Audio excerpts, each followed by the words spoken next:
నమస్కారం NSTV news కి స్వాగతం. నా పేరు సంధ్య. ఇక వార్తల్లోని ముఖ్యాంశాలను చూద్దాం. చిత్తూరు జిల్లా పూతలపట్టు నియోజకవర్గం తవనంపల్లి మండలంలో రాజముద్రతో కూడుకున్న రైతు పాస్ పుస్తకాలు అందించే కార్యక్రమాన్ని అంగరంగ వైభవంగా చేపట్టారు. 2024 ఎన్నికల హామీలో భాగంగా ఆ రోజు చంద్రబాబు నాయుడు ఎన్నికల ప్రచారంలో పాల్గొంటూ అధికారంలోకి వచ్చిన వెంటనే రాజముద్రలతో కూడుకున్న పాస్ పుస్తకాలు అందిస్తామని రైతులు హామీ ఇవ్వడం జరిగింది. ఆ రోజు జగన్మోహన్ రెడ్డి ముఖ్యమంత్రిగా ఉన్నప్పుడు రాజముద్రతో ఉన్న పాస్ పుస్తకాలను తీసేసి రద్దు, తన ఫోటోతో ఉన్నటువంటి పాస్ పుస్తకాలు అందించి రైతుల మనోభావాల్ని తీవ్రంగా గాయపరిచారు.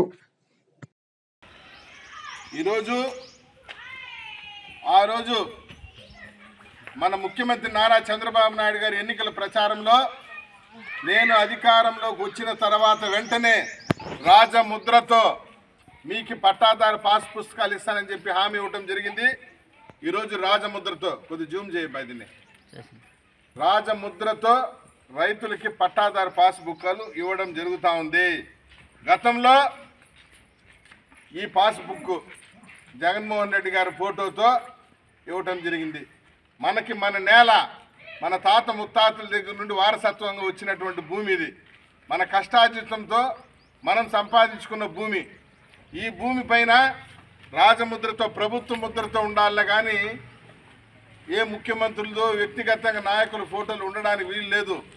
పైగా ఇవన్నీ తప్పులు తడక ఇవ్వడం జరిగింది. ఆ రోజు మన ముఖ్యమంత్రి గారు వచ్చిన తర్వాత ఈరోజు మన గ్రామం గడప దగ్గరికి వచ్చి ప్రతి ఒక్కరిని ఇంటి దగ్గరికి పంపించి రమ్మని చెప్పి ఈ రాజముద్రతో కూడుకున్నటువంటి పట్టాదారు పాస్ పుస్తకాలు ఇస్తా ఉంటే రైతుల ముఖంలో ఆనందం వెళ్లి విరుస్తా ఉంది. దాదాపు 440 మందికి మన రెవెన్యూలో ఈ పాస్ పుస్తకాలు ఇవ్వటం జరుగుతూ ఉంది. రాజముద్రతో కూడుకున్న పాస్ పుస్తకాలు ఈరోజు లాంఛనంగా మన విఆర్ఓ గారు, మన పార్టీ నాయకులు, పెద్దలు, గ్రామ పెద్దలు, పూజలు అందరూ కూడా వాళ్ళ సమక్షంలో ఈ యొక్క పాస్ పుస్తకాలు ఇవ్వడం జరుగుతూ ఉంది. అందరూ కూడా గట్టిగా చప్పట్లు తట్టి మన ముఖ్యమంత్రి గారికి ధన్యవాదాలు తెలియజేయాలి. ఈ పాస్ బుక్లు తీసుకుపోతే బ్యాంకులో గౌరవం ఉంటుంది. ఎక్కడైనా మనం మార్టిగేజ్ చేసుకుంటే తీసుకోవచ్చు.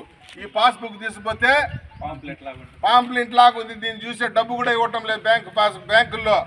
ఎందుకంటే ఇది మన కష్టార్జితంతో సంపాదించిన భూమి. ఇది ఆయన ఊరికి ఫోటో వేసుకున్నాడు, ఈయన మనకు కొనిచ్చినట్టు. కాబట్టి ఈ విషయాన్ని గుర్తుపెట్టుకోవాలని తెలియజేసుకుంటూ ముఖ్యమంత్రి గారికి గట్టిగా ధన్యవాదాలు తెలియజేసుకుంటాం.